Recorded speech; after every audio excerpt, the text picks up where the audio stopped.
Welcome to another edition of Tail of the Tape.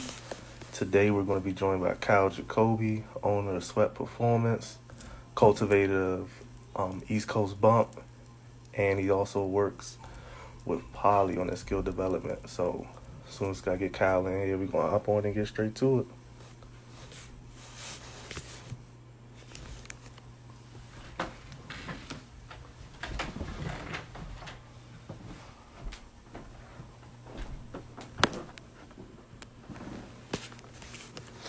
Tobias, my man, what's going on, Coach?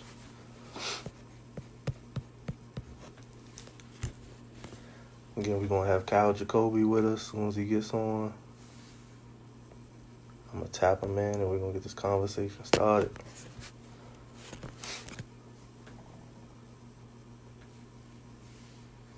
Let me get my phone right. Here we go. Appreciate you, Bias. Appreciate you. Whoops, wrong one.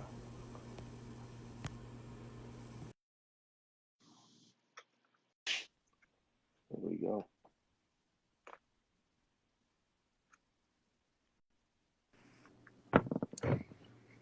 Kyle, what's going on, man? What's good, man? How are you? I'm good. Thanks for joining us this evening. No doubt, man. Been busy, but happy to be here. Yeah, you a busy guy. That was the first thing Man. I wanted to say. Like, this entire time has been go time for you. It hasn't been any downtime. Yeah, man. It's just the way I've been wired. It's always been that way. Is I wasn't I wasn't one tenth as talented as a lot of the kids I deal with. I always found my way, just work hard, grit. Happened to be a guy who's last man standing, so I think it just carried into adulthood. Yeah, no, that's respect. When I was of course, doing my due diligence, doing my research, I read about those 100-hour a week days. I mean, those 100 hours per week was putting in. Like, that's much respect from me to you. Like, just hearing that. Like, a lot of people don't understand that type of grind.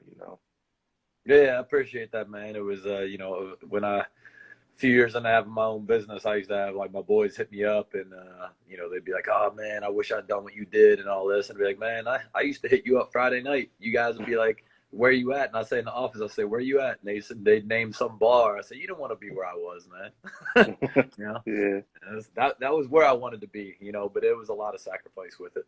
yeah, for sure, for sure. Again, like you've been going the whole time. Like I see on the Instagram, Twitter, you've been putting a lot of work in with Adam at Poly, Bryce at Poly, Jonathan at St. Francis.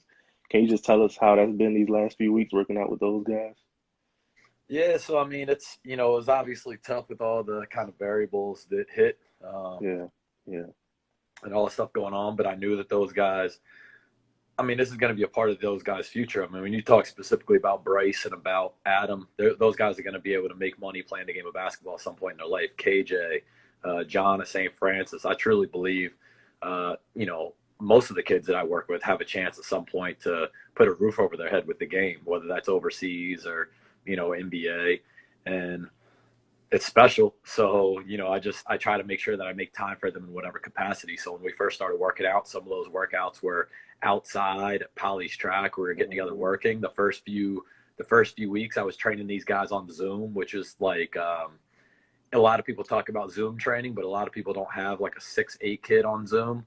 It's like you go in to train them and all you can see is like the middle of their ribs. These guys are so gigantic. So you're not training like a normal human being yeah, when you train elite level basketball kids on Zoom. So, definitely threw a lot of variables in that, but it progressed. We started with Zoom workouts when COVID hit and it was crazy. We did that for several weeks. Then we got to yeah. outside. We are doing outdoor workouts, and then we slowly started progressing where we're like starting to do other things, or incorporating more equipment, things like that. No, it's something I've just been keeping up with because I know just you pushing up and again doing my research, you like to make people uncomfortable and like you chronicle these things on your social network. So it's just you can see the player's progress throughout this entire time. Yeah, it's a tough time for them. I know a lot of the kids were frustrated because they see the work as a competitive advantage. So the first part was hmm trying to make sure we got to where we could restore the work part. I think what a lot of people probably don't know who don't know me well is how much bigger than training it is. Like I talk to the kids about everything else that's happening in their life. the exposure, as the exposure starts to come in, because I've had, the benefit of working with guys who have played at the highest level, guys who have made tens of millions of dollars playing, professional sports. I've seen all the good, the bad, and the ugly that can happen. And so when exposure goes for a high school kid, I'm not speculating with my guys on what's going to happen. I'm not speculating on how their circle might switch up or how new people are going to try to like weasel their way into their life. I'm not speculating when I talk about, hey, how the rats are going to come out of the sewer and try to infiltrate their life. And they don't care if it messes up their future. Like none of it is guesswork for me. I've seen it, I've been doing it 15 years. I've seen it with hundreds of professional athletes that I've dealt with personally. So it's like, when we train, I'm a big detail guy. My kids, without question, if you ask them, I would be shocked if they told you that wasn't a competitive advantage.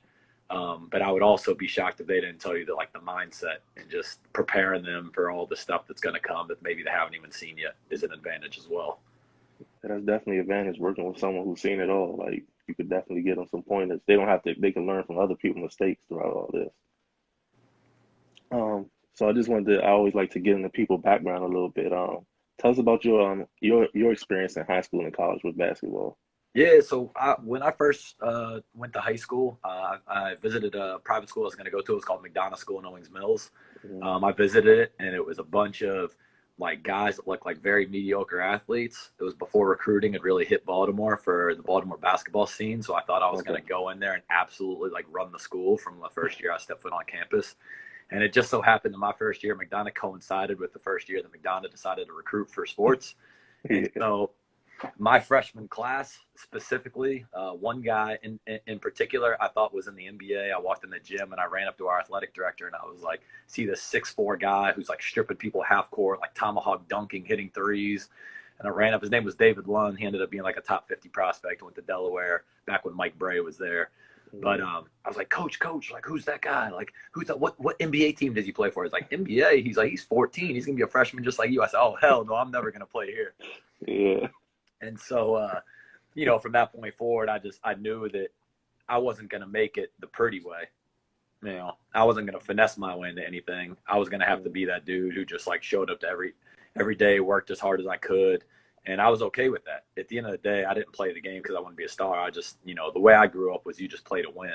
And, winning by any means necessary was just pretty much it. So I wasn't married to a stat line or my minutes. It was, hey, what can I do to contribute to help this team win? And, we had a guy that went to the NFL off that team. We had guys that go to play overseas off that team. We had, I think, 8 Division I athletes, on that team. In my senior year, by the second half of the year, I was playing double-digit minutes. And for me, that was like a huge accomplishment. I graduated. I'm 6'3", 200 pounds now. When I graduated high school, I was 6 foot, 150 pounds.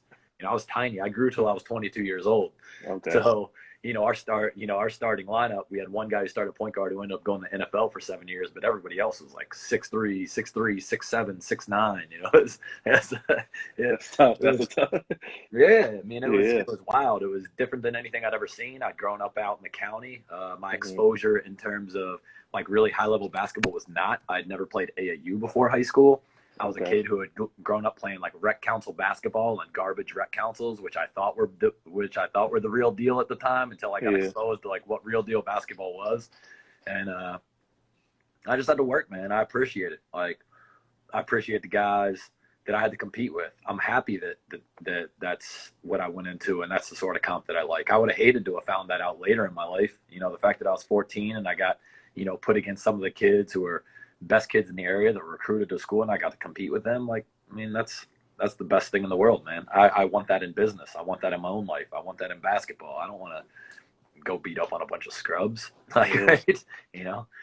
I'd rather get destroyed and then figure out a way how I can eventually be relevant or win. Yeah. Play with the best. And like you said, you learned that early, so it just transitioned to everything else coming in life.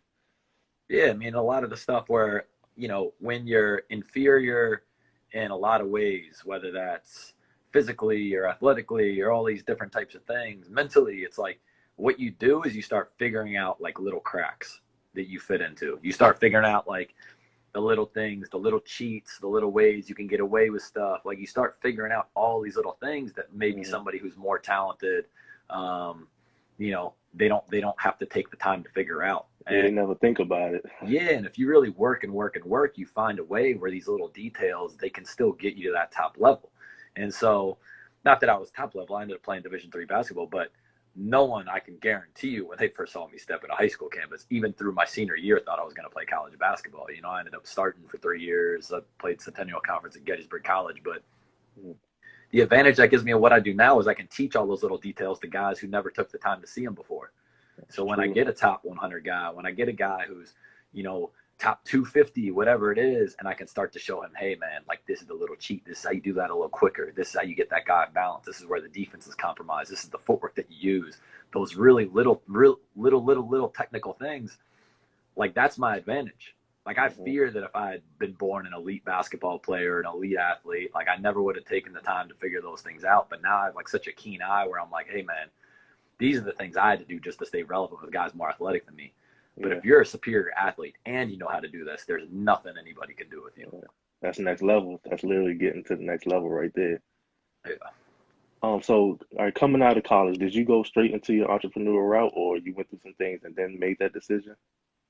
I went straight into it. I actually started Okay. before. So I was playing basketball at Gettysburg College in Pennsylvania. I talked to Hmm. some guys back in Baltimore. I'd started looking for, hey, what do I want to do after college? I used to fear for my life, not knowing like how I'd ever make money in life. I wasn't a great student. I was a 2.6, like 2.6, 2.7 student perennially. I just felt like I was, I wasn't going to get paid money to play sports. Uh, didn't understand how someone would pay me money to be average because I felt like I was that based on institutional standards. Yeah. And all I really felt like I had with me was my work ethic. So like, I didn't know if I was going to end up being manual labor or like whatever it was going to be, but I just didn't understand like, the kind of school can make you feel that way where you don't understand, hey, is there going to be a place for me in the world? And I talked to some guys who worked for a gym back in Baltimore called Brick Bodies. They were the personal training directors back there at the time. One of them went on to start Under Armour Performance Center. Another one was just training a bunch of pro athletes at the time. And they really liked me from a character standpoint and work ethic. And so I started driving down after college basketball practice when I was a junior in college, interned with these guys. I would get down to Baltimore at like 7 o'clock at night. I'd stay down there from 7 to 9. Then I'd drive an hour and a half back to school, get back to school like 10:30, pass out, go to class the next day. And I would do that a couple times a week. I did that my junior and senior year, and to the point when I'd gotten out of college, I was like, man, I'm doing this training thing. I was getting exposure to high level athletes. Yeah. Hadn't had my own book yet, but I was just like, this is what I want to do. This is what I want to be around. And I could already tell I just had kind of like a competitive advantage with my eye and with just kind of like my belief system with work ethic. I just felt like kids really believed in me when I talked to them. No, you could definitely see that. You could definitely see that with the kids now. They put their entire trust in you. Going from there, like again, you work with the top athletes, the top pros, whether it be from the Baltimore Ravens or somewhere else. What has that been like for you? Was there ever a time that you weren't confident within yourself, or that you really had to kick it up to a next grind? Like, how was that entire experience for you? Yeah, so that's actually it's funny you bring that up. I actually had this conversation with Jimmy Smith 2 mornings ago, and I was just telling him, I said, it's so weird, man. I said, when I first started this thing, I'll never forget the first time I was on vacation in Hawaii, and a Hmm. guy named Eric King had called me up, who was actually one of my high school teammates in basketball, and we were just Okay. like, me and this guy got in like a fight every single day in high school practice because he was like a much better athlete. He's the guy that ended up playing 7 years in the NFL, but I just like, I was like too much of a knucklehead for my own good. So I was just like, compete, compete, compete, compete. And he was just kind of like, dude, like, don't you just understand I'm better than you? Like, I was just like a gnat in his life. He's like, get away from me. And so Eric and I, like, we were cool in high school, but I wouldn't say we were super close. Hmm. We would just like, we would aggravate each other a lot because we both have strong personalities. Yeah. And I was taking just a break from training for like a week. I was out in Hawaii. I was on a beach, and I got a phone call from a number I didn't recognize. And he was like, yo, what's up, man? It's E. And I was like, Eric? He's like, yeah. He's like, he had just spent his first year with the Bills. He had gotten cut, and he wasn't sure where he was going to end up. And he's like, I heard you've been helping a lot of kids in the Baltimore area. You've been doing great things. And I just want to see if, we could get together and I could see if it would be a fit. And I remember like being nervous for a bunch of reasons, but that's a guy I knew. And I was just like, Hmm. hey, man, like, am I ready for this? Am I prepped for this? Like, I knew I'd gotten guys to a certain level, but I was like, all right, am I going to be ready to do that? And he ended up getting signed with the Titans, did really well back in those great Titans teams with Kerry Collins and Kyle Van Bosch and Albert Haynesworth back when he was still, motivated. Yeah. Yeah. And he balled out down there. And then other guys were like, damn, like, Eric was, this special teams guy in Buffalo got cut, and then he'd earned a starting spot in Tennessee. Other guys start to go. It's word of mouth. Mm-hmm. And, over time, it's like you get bigger and bigger names that come in, and the first time you get them, you're kind of like, oh, man, like this dude wants to train with me. And, at a time when you're 25, it's hard to relive that emotionally now with myself. But when you have the top guys in the world, like I'm walking into a gym and I'm essentially a kid, and I got, Ladarius Webb in the same group as Torrey Smith, as Darius Hayward-Bay, as Ben Grubbs. It's like, what I mean? There were times when I'd have $150 million walk through a door in an hour, and I was a child, essentially I'm 25 years old. Like I didn't know which way was up. And so, at those times it's wild to look back on, but the part you have is like, there's a reason those guys are there. They're not there for mistake. They're there because they know that they've heard or they've seen or they can feel or they pay attention to what you say, and they know they're going to get better there. To the point where I had the whole slew of those guys where there was a point where I'd had like 15 consecutive guys get like the biggest contracts of their career, while training with me. And after that, it was just like, I could kind of choose who I wanted to work with. I didn't want to work with everybody at that point because,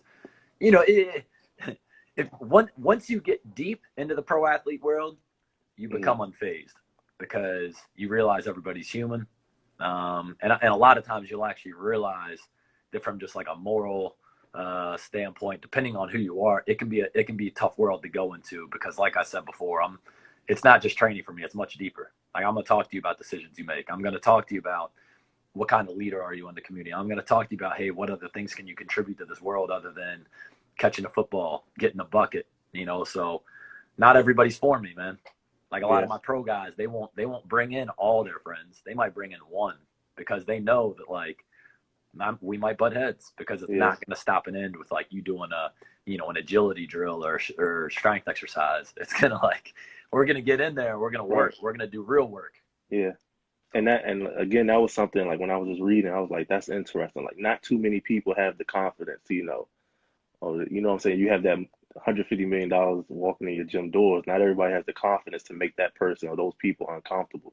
So I just feel like that speaks to your confidence within yourself and what you got going on. So yeah, man. I mean, at the end of the day, like whether it's a kid or whether it's whether it's an all pro or an NBA all-star or whatever it is, like everybody deserves the opportunity to get better. Yeah. And everybody deep down inside, nobody wants to be the same tomorrow. You know what I mean? Every one of us, we want to learn something today, or we want to grow in some capacity today, or we want to get better.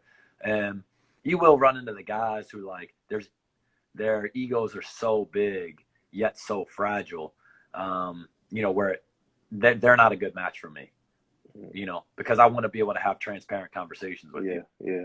And I'm never going to say anything that's not constructive. I don't believe in unconstructive feedback, not with a kid, not with a pro. I'll never call somebody stupid. I'll never say that's dumb. I hate stuff like that. It's always, hey, boom, this is what we did. This is what your elbow looked like. Hey, we need this. I'll talk about your effort, but I'm never going to insult you to make a point. There are the few guys whose egos are so fragile, they just want you to tell them everything is perfect because that's what they've been told their whole life. And that's unfortunate because, those guys I would say are tough for me to work with because I'm 37 at this point. Mm-hmm. And if I got to break something that's 25 years of tendency that, 1,500 other grown men told you everything you did is perfect, and now I'm expected to break that in an off season, that's a tall task. Yeah, it is. It is. What is it? Who had is die hard. That's a tough one. No doubt. Let's go in. First and foremost, being, the director of marketing and the brainchild behind East Coast Bump. That was a great event. Congratulations on that. Can we talk about breaking that type of event, an event of that scale, to the Baltimore area? Like, how much work did that take? That was an incredible amount of work. I don't think anybody really realizes how much work that is. It's like tough to recount in terms of the conversations with coaches, the things that go through, the things that fall through. There were points when I had all the teams that were set up for the game, and then one team's dropping out, and then I'm still trying to set up a team for another game, and then it's like the politics of, MPSSA saying, Yes. Oh no, you Yeah. can't set up a new game. You can't set up a new matchup. These are MPSSA rules. So now Yeah. Eleanor Roosevelt, who, has 2, 3 fringe Division I kids who really deserve an opportunity for a game, who are gonna get an opportunity to game to play in front of 20 college coaches for the first time of the year. The most exposure they'll get all year now gets canceled because MPSSA has some like old school rules that prevent them from doing Outdated. that aren't in the best interest of the Outdated. kid. And their response to that is just, these are the rules, because they're afraid to change anything. I mean, so you got like the little things like that continue to happen over and over and over again. Expenses, man. I've never run an event in my life. Like the amount of money that you put out to do things. Like, I think that people could sit in something like that from a business perspective. You can see a packed arena, 4,000 people going nuts, probably the biggest high school basketball event in Baltimore history. And and you can start to count like, oh, this means this much money was made. But it's like, yeah, do you think IMG flew to Baltimore, Maryland for fun? Like, they had to get paid. They had to get flown up. Their entire team, they had to get expenses paid for, their hotels paid for. Like IMG didn't decide to come up to play Poly in Baltimore, Maryland. I paid for IMG to come up to Baltimore, Maryland. All expenses paid, plus some, to make sure that we could get a game to show the country that Poly is on the same level as an IMG.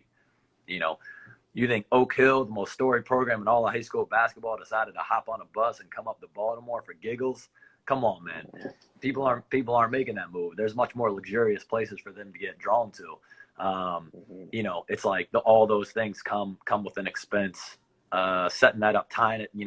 Personally, the guy I told you about before, David Lund from McDonough, a close friend of mine, about 18 months ago, he died from a fentanyl overdose. So I tied the game to that. McDonough hosted the game, tied into where we donated money back to a foundation in his name. Just setting all these different things up, because the whole reason that it was set up was to try and do it differently. I felt like I kept seeing these guys run these games that were poorly run, that wasn't a good fan experience, because it was a money grab. And so the fans ended up walking away disappointed, because you can feel that as a fan. I can feel it when I'm a fan. Yeah. And then you can feel it when you're a player, because now the place you're playing in, it's not a nice experience. The gyms are dirty, and the whole experience just doesn't feel nice. Like, I wanted the kids to feel like some of these kids are never going to play Division I basketball. Maybe at IMG, but not at Poly. Not every kid at St. Francis. Like, Oak Hill and IMG, cool. You guys are all going to go to D1, but all these kids deserve to have an experience in their life where it's like, hey, man, like, this is a great experience. That's why I went to UMBC. I walked in that gym. I said, there's not a bad seat in this place. I said, no matter where you sit in here, it's a great seat. So, all of that was well thought out, to where it was like, I want these kids to come out. I want to have an announcer. I want the place to be blacked out when they walk out. I want them to feel like they're in an NBA game when it goes. Like, the amount of response I got from our kids, even players from IMG and the other schools who were like, that was the coolest experience of our life. I mean, it was just like, that's what it was for. Like, it came at a cost. It was a lot of time, but like, man, those dudes are never going to forget that. Never. Neither is the area. I mean, you had the internet on. I mean, everybody, the teams. Oh yeah. Internet was on fire for weeks after that. For weeks. It was wild, man. But like, thinking about all the time from it, the setup, the venue, like all the logistical things. My business partner on it, Don Wayner, has event experience. Super helpful to have that, because he runs concerts, comedy shows, things like that in a really big scale. So to have somebody who is so calm when I was freaking out, man, I needed that. I'm like, to me, every little problem was like a volcano. And to him, he's seen everything. I mean, he deals with, Kevin Hart, like Louis C.K., like these dudes who are like global people, so it's like, for him, the things that I thought were huge, he was just like, nah, shrug, and just like, oh, Kyle, you're tripping. And I'm like, what? It happens. Yeah, so it was definitely a cool experience, fish out of water. I'm very thankful I had someone like that.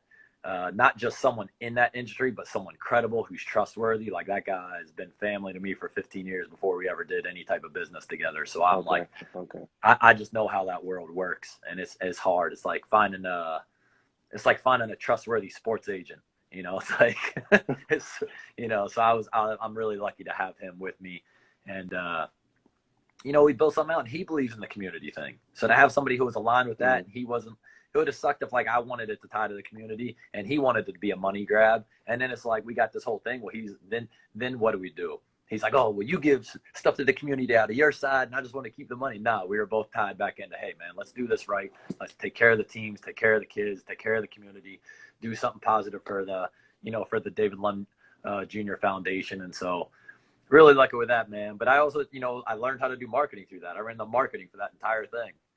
No, you couldn't tell that you was fresh into it. I mean, it was great. Like the interest that built up to it. Like you could just see week after week, week after week, it was just getting bigger and bigger. And then Polly St. Francis come out with the W's, and that's when I feel like again, the internet just went crazy, and it was just the perfect stage, the perfect setup for it. Yeah, so one of the wild things, man, if you really look back for the amount of volume of marketing and stuff I put out for that, you'll notice that overall, based on the high level kids that were in that game, I put out very little content about the most highly touted kids. Right? I did that Stan, intentionally. Like you might see one, maybe two posts that ever include Jaden Springer or Mark Williams, the McDonald's All-Americans, right? Out of over 100 posts. You might see yeah, one, maybe two posts that talk about Justin Lewis or Ace Baldwin, right? Like all the biggest names, I didn't do hardly anything. I put one post of the guy Cam from Oak Hill. Like those guys, I didn't go the route of blowing those guys up. Like I actually built the game around the kids that I felt that, like deserved exposure that weren't getting it. So like I routinely through Twitter and Instagram referenced Kai Staten at St. Francis, who I felt like wasn't getting love, and I still don't think he's getting love. And I think that yeah, dude, I think people are sleeping on him, and I'm going to be severely disappointed on our local schools if he doesn't start getting offers from them, because there's a reason that these teams struggle, and that dude is a winner. And if you didn't hmm see what he did to Oak Hill, then you need to go watch that film because that's worthy of a bunch of scholarships alone.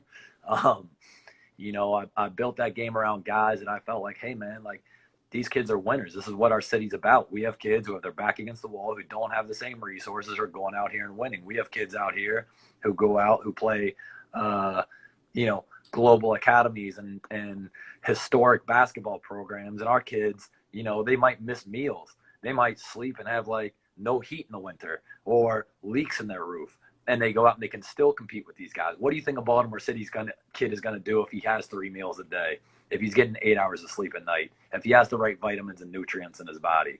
You know what I mean? It's like these college untouchable, coaches untouchable. sometimes they're looking at, hey, we're gonna recruit out of this school, this is an $80,000 academy or $40,000 a year, and I'm like, yeah, man, must be nice. But what do you say when a Baltimore City school beats that team by 20 with way less resources, way less stuff going on? What do you say when a Baltimore City public school goes and knocks this team off? How do you validate that? Because the officiating wasn't good. If we want to talk about what's fair and unfair, we can have that conversation for a long time. Yeah, yeah. They just, they just. I mean, I wasn't there. I had an event going. I mean, not an event. I had a birthday party to go to for a close friend, but just my phone was just going off like St. Francis blowing them out. Polly Rogers hit the game winning layup. Like it was just insane. And like again, you could just feel the energy throughout the area for the next few weeks just based off that event. That was just a great thing for the Baltimore area. Yeah, I mean, I was just so proud of that, man. A big thing for me going into that game is I've been to so many games. I'm a county dude, but I would go to the city to play basketball growing up because it was the only place. Once I got to McDonough and started playing the kids that they had recruited, I was like, man, I got to go to the city or I'm never going to play here. It's the only way I'm going to learn how to like compete at this type of level, right? But it's Yeah, just like, yeah, man. I it don't was know, man. special. Like I just wanted to see everybody come together, and I wanted to see it be Hmm safe, and I wanted to see everybody feel like, hey, man, like we were taken care of. And it was just like, so I had to say, we got a bunch of security for the game, a bunch. I don't want people sliding through the side doors. I don't want people doing all that stuff. I don't want it messing up the experience. I just want to be like, hey, man, come together. Let's do this thing right. And if we do that right, you don't have to worry about what comes through the side door. Guns coming through the side door, probably. 99% chance at a most Baltimore City game when those doors are flying open, you better believe there's stuff. Like, and I just didn't want any of that. I wanted people to go hmm in there and no matter what happened, be safe. That was like so Yeah, important to mission accomplished, my man. Mission accomplished. me. Um, are there any plans for next year? I mean, I know COVID kind of kind of slowed things down, but do you have any thoughts on that yet? So the plan for next year is February 6th. Going to do UMBC again, and I'm Okay. planning on just continuing to go that route and build out as if that's going to happen, and we're going to be able to run that game. So right now we're looking to secure the fourth team in the main matchup. Obviously, we have Poly, we have St. Francis, IMG is coming back. Okay. Uh, Oak Hill has declined. So they were very adamant about coming back initially. I don't know if maybe they watched the film again and then decided it wasn't a good idea to come back or whatever, but they had this massive change of heart where it was wild, man. Like, I'm talking a month. They were like, we're coming back. We can't wait to come back. We're going to redeem ourselves, to like, it just went crickets and tumbleweed. Like, we are not coming back. And I was like, what? So I That's don't know if it was wild. something political. I don't know if they got wind of somebody's YouTube link and watched it and were like, man, we don't want that action again. So one or the other. But we're That's looking forward to the crazy. fourth That's team. crazy. I couldn't believe they didn't want to come back. I mean, couldn't believe it Yeah. because they were like really, I mean, they were adamant about coming back for a month. And then all of a sudden it was just like, boom, we do not want to come back. I was like, all right, you know. So, That speaks uh, volumes to Baltimore basketball, though. yeah, I mean, I think you're going to see a fair amount of that. I mean, I'm proud of IMG for coming back because, you know, these teams, you're like nationally recognized programs, like your national Hmm. powerhouses. And so you come in there and both those teams catch an L. I think there's a lot of teams probably around the country that are worried about coming to East Coast bump. I think that Yeah. it probably has Yeah. people a little bit shook where they're like, okay, we're a nationally recognized program. We're New York's best team. We're so-and-so's best team. We're Chicago's best team. Do we really want to go out there? Is it going to be home cooking? How did IMG? And, you know, you're probably asking yourself a lot of questions when at the end of the day, it's just about the bump, man. Just come Yeah. get that bump. Come see. That's all That's you it. got to do. That's it.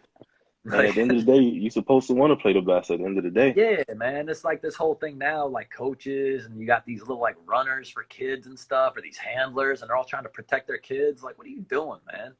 You don't grow through success. You grow through Yeah. failure. You don't know that? You grow through failure. Put your kids out there. Let them get bummed. Maybe they win. It could be a historic win. Maybe they catch an L and they get humiliated. Either way, it's a W. Yeah. Just like, I mean, this goes back to what you said. Going into high school, you learned that lesson early. So Yeah, I think a yeah, lot no of kids doubt. could benefit from that. But I think like Um, I do. We're gonna work. We're gonna make sure we get the right teams. I don't want just anybody coming out here. I want it to be big time program, big time draw. I want our city to be excited about who's here. You know. no, no, for sure, for sure, for sure. Could you also explain how you're working with Poly? You work a lot with their skill development. What's that experience been like for you? So it's been great. I came back, spent a few years out in California. I was out there, and when I came back, I was, kind of figuring out who I wanted to align with in terms of the basketball. Basketball is a huge part about what I do and what I want to Hmm. do. And Anthony Fitzgerald, over Poly, associate head coach, hit me up and asked me, and I didn't really even know Fitz like that. I'll tell you that story in a minute. But he had just said, "Hey, you want to come up? Come up to Poly, check us out. We're looking to, bring some people on. We know what you do in the strength conditioning, skill development world, and we just want to, have you watch one of our practices." And Hmm. so, previous to this, my only interaction with Anthony Fitzgerald was a Towson YMCA league in which I kept flopping, and I was playing against him. And so I had like 3 fouls on him specifically. The third one of which, like, I was zigzagging in front of him down in transition. He's like 260 pounds at the time. I stopped in front of him. He ran into my back, and I flopped. They were in the bonus. So I'm going to the free throw line, and as I'm dribbling for free throws, this dude's face is right here. He's like, "I'm gonna kill you." He's like, "I'm gonna kill you." And I'm just talking to the ref, like standing there. I'm like, "Ref, can he be this close? Is he allowed to be this close? Because I think that's a violation, So like, then I'm talking to my homeboy during the time. I'm like, "Yo, man, Fitz." I'm like, "Would that dude really kill me?" He's like, "I don't know, man. Fitz is crazy." This is my only interaction with this dude ever before he invites me to go to Poly basketball. So I That's go up what's there, I up. watch a practice. Yeah, and Sam Brand freaked out because I guess some kids have been like late to tutoring and then also late to yoga that day, and so he didn't let them their first day of practice dribble a basketball. He made them run for like an hour and a half, right? And I was like, oh, I can Damn. get down with this.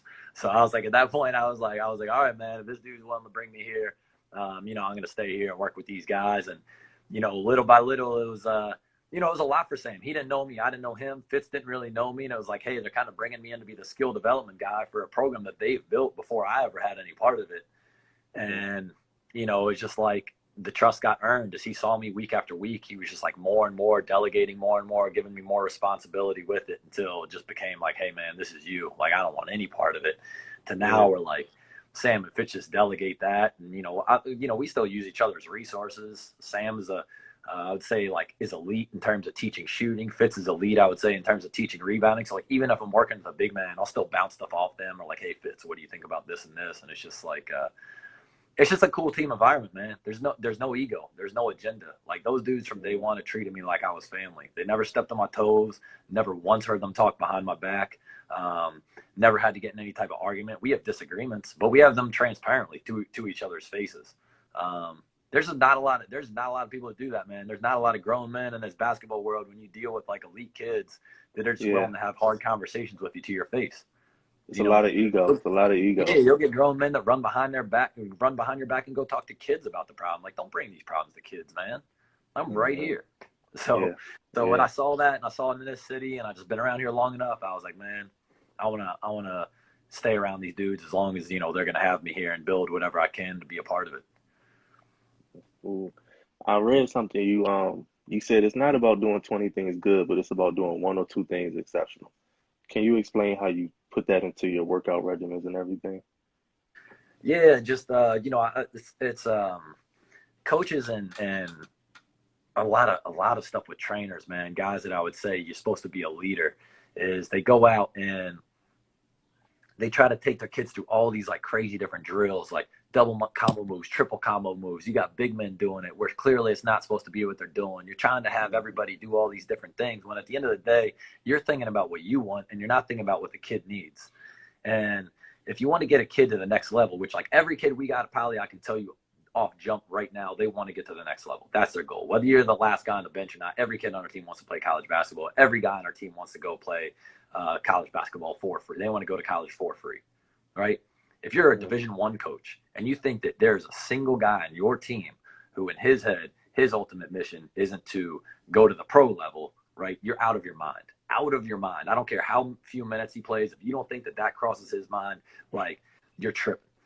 So what I say with that is like when you want to ascend levels, you don't ascend levels by building horizontally. Not in sports, not in business. You need to pick like these one or two things you're elite at. So like, hey, if this guy's naturally built to be a great shooter, he's got some nice mechanics with it, hone in on that and make that build as vertically as you possibly can to where that J is so wet, his footwork is so clean, he can get that shot off under any situation at any time with the smallest amount of margin. And then it's like, okay, once you feel like you've really built that to where like it's a 9 or a 10, then like, okay, what's that next attribute we want to build that thing? Because like now, even more than ever, when you look in the league, there are very few guys that have like multiple exceptional skill sets. And the ones that are the best players in the world, that's the James Harden, that's the LeBrons. But like most of those guys when they're out there, most of the time it's like 3 out of 5 of the dudes on each team, 4 out of 5 of the dudes. It's like they have like one discernible skill, maybe two, right? Yeah. And it's just like, so all these people are like, oh, my son needs to work on his handle and he needs to work on his J and he needs to work on his footwork. Oh, and he needs to get better at this. And I'm just like, yo, like, you are the worst person for him to speak to. You should never talk to your kid about basketball again. You should just be a dad because like you are setting him up for failure where he's going to be mediocre at 19 different offensive traits and then no one's ever going to want him because at the end of the day, you can have a guy who's trash at 18 traits and elite at 1 and there's a role for him somewhere. Yeah. And so it's not to say you don't teach those other things, but you need to be able to focus and do that. So when I have my workouts with my guys, there are like specific guys that do particular things. And there's other guys where maybe they don't go as heavy into certain like handle drills or I'll switch what type of ball handling move that they're doing in certain things. Cause it's just like, hey, like maybe this dude can go do a combo move. The next kid, maybe it's like, hey, you need to stick to hezzies. You're not doing any combo moves. Or maybe I'll let him do combo moves sometimes just because, but I'll explain to him, I'll be like, hey, this is just to make sure your hands are right. Just to make sure that you got like quick hands, you got good hand-eye coordination. I'll tell our kids straight up, I got a big man. I always got to tell this kid, Adam Walden, I'm like, yo, don't you ever do this in a game, bro. I like my job. I'm not trying to get fired. I'm just trying to make sure your hands are tight, bro. Just trying to make sure you're catching that joint in the post and it feels good. But don't you dare come down in a break and hit some dude with some like double combo hezzy. Like, bro, I will get fired so fast. Sam will kick me out of the gym. Yeah, I'm not throwing this on you, but during the Polly Frederick playoff game, he shot a 3 and then Coach Brand and Fitz, they just went crazy on the sideline. So that was man, we still go through. We Adam like has like a weird case of body dysmorphia. He swears he's like some like 6'11" finesse dude that weighs like 195 pounds. So they Adam, you're 230, bro. You're a tank. I say you're a bully. So just get married. You don't need to watch the pretty guys, Adam. Watch Carlos Boozer. Watch those just like mean, ugly dudes that no one likes. That's who you need to be. You're right though. Keep them focused. Keep them focused. Like you said, you'll look on the internet and you'll see those 6'9", 6'10" tanks trying to do everything the guards doing. It's just like that's not your game. That's not it. So Yeah, man, just keep it simple. And same thing, lock into those one or two things. Be great at them because no one else can even do that. You got an ability to do things other people can't do. change the entire game with those abilities too. Yeah, for sure, man. Man, Kyle, I definitely appreciate you tapping in with us today. Again, kudos to everything you've done thus far, and I'm definitely going to keep watching because it's exciting to see the progress you put in with the work, even in the last 2-3 months, and then the last few days we've been watching these offers and interest roll in. It's just an amazing thing to see these kids succeed. Yeah, man, it's about building the culture, man. I mean, like, yeah, I don't do the work. I put together a blueprint for the kids, Mm-hmm. and that joint is so far from easy. It's painful. Kids come in thinking that they want to do it. It's not made for everybody, man. I'm not made for everybody. I rub a lot of people the wrong way. I know I'm a weird dude. I know a lot of people are like, man, that dude's a weirdo. And that's cool because I kind of live on an island for the most part. You know what I'm saying? But I'll give you that blueprint. It's going to work and we're going to get better. So, but it's those kids, man. Is the best. You get in that DMV area, Baltimore, DC kids, they just built different. I've been in San Diego, I've been in Chicago. Our kids work so hard, they care so much. This is like it's such a just huge part of their soul down to the core, man. That they're willing to sacrifice more. So I'm willing to pour myself into it and build them out the best program I can. No, for sure, for sure. And again, all our viewers, when you get off here, please follow Kyle. Kyle Jakobe. Follow his Instagram, follow his Twitter. You literally see the progress of these kids every day. One post that stuck out with me, I remember when you first posted it, you were working with Bryson, it's like his hip movement. And you said like he was uncomfortable those first few days, but after that he embraced every single part about the workouts and his game has been able to evolve since then. No doubt, man. That dude's come a long way. That's my guy. Yeah, sure. All right, I appreciate you, Kyle, for joining us tonight. All right, brother. No, I appreciate you, man. Thank you so much. Oh, of course. You have a good one. All right, you too. Later, man.